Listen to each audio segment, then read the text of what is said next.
Hello friends, welcome to JNC.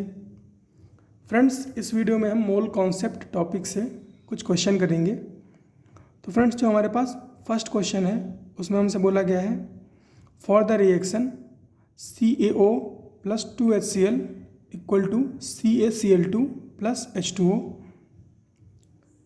1.3 gram of calcium oxide is reacted with excess of hydrochloric acid and 1.85 gram of calcium chloride is formed. What is the percentage yield? तो percentage yield का एक question है हमारे पास। तो equation हमें दे रखी है calcium oxide plus 2HCl equal to calcium chloride plus H2O। तो 1 मोल है ना, 1 mole calcium oxide excess HCl से क्या बन रहा है 1 मोल CaCl2 यानी कि कैल्शियम क्लोराइड बन रहा है। तो 56 ग्राम से क्या बन रहा है 111 यानी कि 111 ग्राम कैल्शियम क्लोराइड बन रहा है ना। और ये 56 ग्राम क्या है, ये 1 मोल का वेट है ना, यानी कि मॉलिक्यूलर वेट के बराबर है। इसी तरह से यहाँ पर भी 1 मोल का वेट हमारे पास है।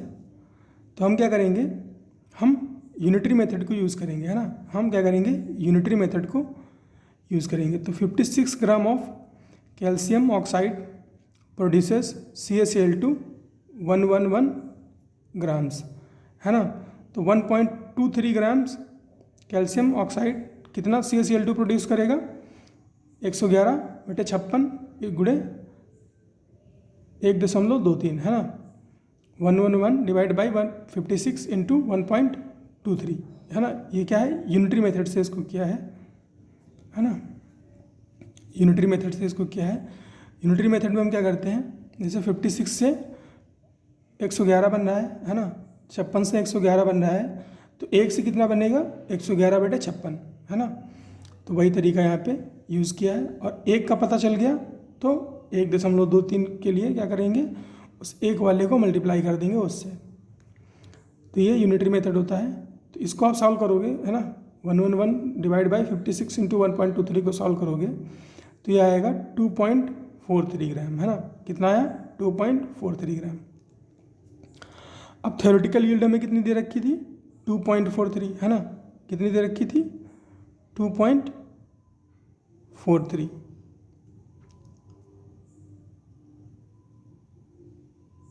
सॉरी, थ्योरेटिकल यील्ड जो है वो क्या है 2.43 ग्राम्स। थ्योरेटिकल यील्ड जो है, जो हमने निकाली है, वो कितनी है 2.43। और एक्चुअल यील्ड क्या है, वो है 1.85 है ना। क्या है 1.85। यही मैं देख रहा था कि 2.43 मैंने क्यों लिख दिया। तो 1.85 ग्राम क्या है एक्चुअल यील्ड है। तो परसेंटेज यील्ड क्या हो जाएगी, actual yield divide by theoretical yield है ना। एरर हम कैसे निकालते हैं, एरर हम इसी तरह से निकालते हैं कि practical value divide by theoretical value into 100। तो उसी तरह से परसेंटेज यील्ड क्या हो जाएगी, actual yield divide by theoretical yield into 100। तो इसको आप 1.85 डिवाइड बाई 2.43 इंटू 100 करोगे तो यह आएगा 76.1% है ना। 76.1% यानी कि जितना आना चाहिए उसका हम केवल 76.1% ही अचीव कर पा रहे हैं। तो ये एक क्वेश्चन था। नेक्स्ट क्वेश्चन हमारे पास है how much quantity of zinc है ना will have to be reacted with excess of dilute HCl solution to produce sufficient hydrogen gas for completely reacting with oxygen obtained by decomposing 5.104 gram of KClO3। तो हमसे ऐसा कहा जा रहा है इस क्वेश्चन में कि कितना जिंक रिक्वायर्ड है ना, कितना जिंक रिक्वायर्ड है एक्सेस डाइल्यूट HCl के साथ रिएक्शन करा के हाइड्रोजन गैस प्रोड्यूस करने के लिए है ना। हाइड्रोजन गैस प्रोड्यूस करने के लिए जो कि सफिशिएंट हो कंप्लीटली रिएक्ट करने के लिए oxygen gas produce by KClO3 है ना, डिकम्पोजिशन ऑफ KClO3। अब ये ऐसे स्टेटमेंट में समझ में नहीं आ रहा है, लेकिन मैं इक्वेशन में मतलब यानी कि रिएक्शन में लिख के समझाता हूँ। तो क्या हो रहा है कि हमसे पूछा जा रहा है कि जिंक है और हमारे पास HCl है ना, जिंक है और HCl है। तो जिंक और HCl की हम रिएक्शन करा रहे हैं जिससे हाइड्रोजन गैस बन रही है, और दूसरी तरफ हम KClO3 का है ना थर्मल ब्रेकडाउन करा रहे हैं जिससे हमारे पास ऑक्सीजन प्रोड्यूस हो रही है ना, ऑक्सीजन प्रोड्यूस हो रही है। तो KClO3 क्या है, फिक्स है। KClO3 क्या है, फिक्स्ड है। कितना है, 5.104 ग्राम है ना, 5.104 ग्राम। तो इससे fixed amount of oxygen produce होगी है ना, इससे fixed amount of oxygen produce होगी। अब हमसे बोला गया है कि इस ऑक्सीजन को इस H2O के साथ कंप्लीटली रिएक्ट होना है, कंप्लीटली रिएक्ट करना है ना, कंप्लीटली रिएक्ट करना है और क्या बनाना है, वाटर बनाना है ना, कंप्लीटली रिएक्ट करके वाटर बनाना है। तो कितना हमें हाइड्रोजन चाहिए है ना, कितना हमें हाइड्रोजन चाहिए, हमें वो पता करना पड़ेगा। और जब हमें वो पता चल जाएगा कि कितना हाइड्रोजन हमें रिक्वायर्ड है ना, उससे हमें पता करना है कि कितना जिंक उस हाइड्रोजन को प्रोड्यूस करने के लिए रिक्वायर्ड था है ना, कितना जिंक हमें उस हाइड्रोजन को प्रोड्यूस करने के लिए रिक्वायर्ड था। तो जिंक से हाइड्रोजन बन रही है और KClO3 से ऑक्सीजन बन रही है ना, हाइड्रोजन ऑक्सीजन कम्प्लीटली रिएक्ट कर रहे हैं और ख़त्म हो रहे हैं वाटर में। ठीक है, तो हमें जिंक बताना है कि कितना जिंक हो कि वो हाइड्रोजन उतना प्रोड्यूस कर सके जो कि 5.104 द्वारा प्रोड्यूस्ड ऑक्सीजन को कम्प्लीटली कंज्यूम कर सके। तो ये कहानी है। तो इक्वेशन क्या बनेगी, जिंक HCl के साथ रिएक्ट करेगा, ZnCl2 बनेगा है ना। इसको बैलेंस कराने के लिए हमें यहाँ पे इसका 2 से इसको मल्टीप्लाई करना पड़ेगा, तो 2HCl हो जाएगा। ये इक्वेशन बैलेंस हो गई। यहाँ पे KClO3 है, KCl और O2 बन रहा है ना, लेकिन इसको बैलेंस कराने की ज़रूरत नहीं है ना, इसको बैलेंस कराने की ज़रूरत नहीं है। इस क्वेश्चन को है ना, इस क्वेश्चन को फ्रेंड्स मोलर कॉन्सेप्ट से अगर हम करेंगे है ना तो बहुत लंबा पड़ेगा, क्योंकि बहुत सारी चीज़ें हमें बैलेंस करानी पड़ेंगी है ना, बहुत सारी चीज़ें हमें बैलेंस करानी पड़ेंगी, बार बार यूनिटरी मेथड लगाना पड़ेगा। तो हम इसको इक्विवेलेंट कॉन्सेप्ट से करेंगे है ना, इक्विवेलेंट कॉन्सेप्ट से करेंगे। अब इक्विवेलेंट कॉन्सेप्ट क्या होता है, तो वो देखो, इक्विवेलेंट ऑफ KClO3 है ना, या इसको ऐसे बोल लो, gram equivalent of KClO3 will be equal to gram equivalent of oxygen है ना, यानी कि ग्राम इक्विवेलेंट ऑफ KClO3 बराबर होंगे ग्राम इक्विवेलेंट ऑफ ऑक्सीजन के। और जो ग्राम इक्विवेलेंट ऑफ ऑक्सीजन है वो किसके बराबर होंगे, ग्राम इक्विवेलेंट ऑफ हाइड्रोजन के है ना, क्योंकि कंप्लीट कंबशन हो रहा है। और जो भी ग्राम इक्विवेलेंट हाइड्रोजन के हैं वो किसके बराबर होंगे, ग्राम इक्विवेलेंट ऑफ जिंक के है ना। तो जिंक के ग्राम इक्विवेलेंट बराबर है हाइड्रोजन के ग्राम इक्विवेलेंट बराबर है ऑक्सीजन के, और ऑक्सीजन के ग्राम इक्विवेलेंट बराबर है KClO3 के। तो KClO3 के ग्राम इक्विवेलेंट किसके बराबर होंगे, जिंक के है ना, KClO3 के ग्राम इक्विवेलेंट बराबर होंगे जिंक के। और यही कॉन्सेप्ट हमें यहाँ पे यूज़ करना है कि gram equivalent of zinc will be equal to gram equivalent of KClO3। तो ग्राम इक्विवेलेंट ऑफ जिंक क्या हो जाएंगे, वेट है ना, वेट इनटू n फैक्टर है ना, weight into n factor divide by molecular weight है ना, weight into n factor divide by molecular weight, weight into n factor divide by molecular weight. n factor कितना आ रहा है, n factor friends देखो यहाँ पे कितना इलेक्ट्रॉनिक एक्सचेंज हो रहा है। यहाँ पे देखो ZnCl2 है, ये 2 बनेगा है ना, यहाँ पे 2 बनेगा।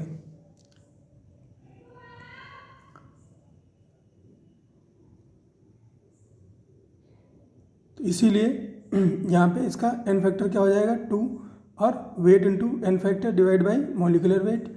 इसी तरह से KClO3 को देखो, तो KClO3 का वेट इंटू n फैक्टर कहाँ से आया है, यहाँ पर देखो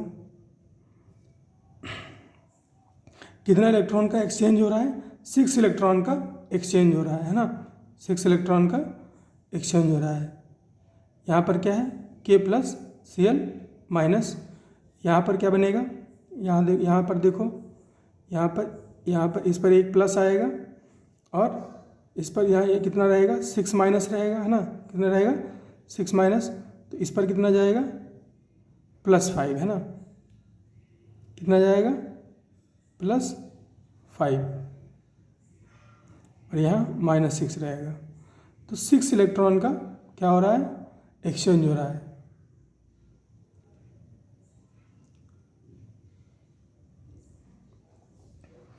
तो इसका n फैक्टर कितना हो जाएगा 6 हो जाएगा, है ना। और divide by molecular weight KClO3 का कितना हो जाएगा 122.5, है ना, 122.5। तो इसको आप सॉल्व करोगे, है ना, इसको आप सॉल्व करोगे, पॉइंट से पॉइंट हटेगा, ये 655 है, ये 1225, कितना है 1225, तो ये लगभग 2 बार में काटेगा इसको, है ना, और ये 2 3 और 15, है ना, ये कितना है 15, 5 से 3 मल्टीप्लाई होगा, लगभग 15 बनेगा, है ना, और 15 ये इसको 2 में कितने में काटेगा, लगभग 8 के आसपास। तो वेट कितना आएगा इसका 8 के आसपास, 8.18 ग्राम्स। तो ये हमारे पास एक क्वेश्चन है। नेक्स्ट अगर मैं बोलूँ, नेक्स्ट क्वेश्चन में हमारे पास है what is the molarity of 11.2 volume H2O2, है ना, H2O। तो ये क्या फ्रेंड्स, ये इस तरह से लिखा होता है, ये वॉल्यूम स्ट्रेंथ गिवन होती है। क्या होती है, वॉल्यूम स्ट्रेंथ गिवन होती है। वॉल्यूम स्ट्रेंथ के अच्छे क्वेश्चन होते हैं,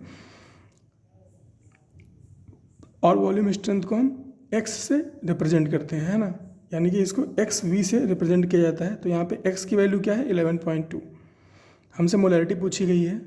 और friends molarity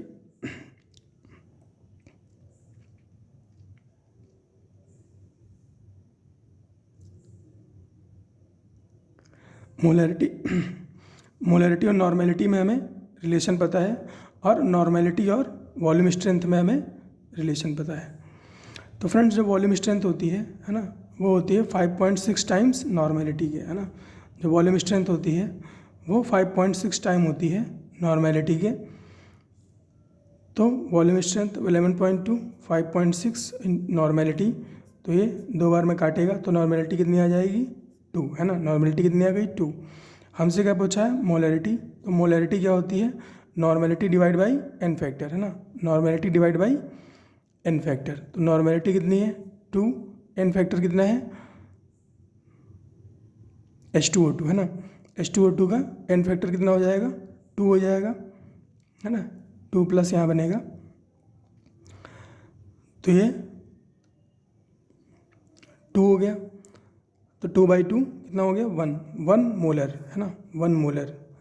next what is percentage strength weight by volume of 11.2 H2O2। Percentage strength की यहाँ पे बात कर रहा है वेट बाई वॉल्यूम में, तो ठीक है 11.2 V, है ना, 11.2 V क्या होता है 1 litre of H2O2 gives 11.2 litre of 0.5 mole O2। तो इसका मतलब समझाता हूँ, 11.2 V का मतलब होता है ना, 11.2 V का मतलब होता है कि 1 लीटर H2O2 कितना ऑक्सीजन देगा 11.2 लीटर ऑक्सीजन देगा, है ना। और यहाँ पर अगर क्या लिखा होता 20 लिखा होता, तो 20 लीटर हमें ऑक्सीजन मिलता 1 लीटर H2O2 से। यहाँ पे हमें फ़िलहाल 11.2 दे रखा है, तो अच्छी बात है। तो 11.2 लीटर ऑक्सीजन देगा, और 11.2 लीटर किसके बराबर होता है फ्रेंड्स, तो गैस जो होती है STP पर, है ना, उसका 22.4 लीटर 1 मोल के बराबर होता है। और ये कितना है 11.2, इसको 2 से मल्टीप्लाई करूँगा तो क्या हो जाएगा 22.4 हो जाएगा, है ना। और 22.4 का अगर मैं आधा कर दूँ तो क्या हो जाएगा 11.2 हो जाएगा, तो 1 मोल का भी आधा हो जाएगा।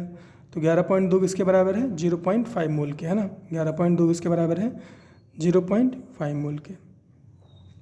अब देखो 2H2O2 किसके बराबर है, 2H2O प्लस O2 के, है ना, 2H2O प्लस O2 के।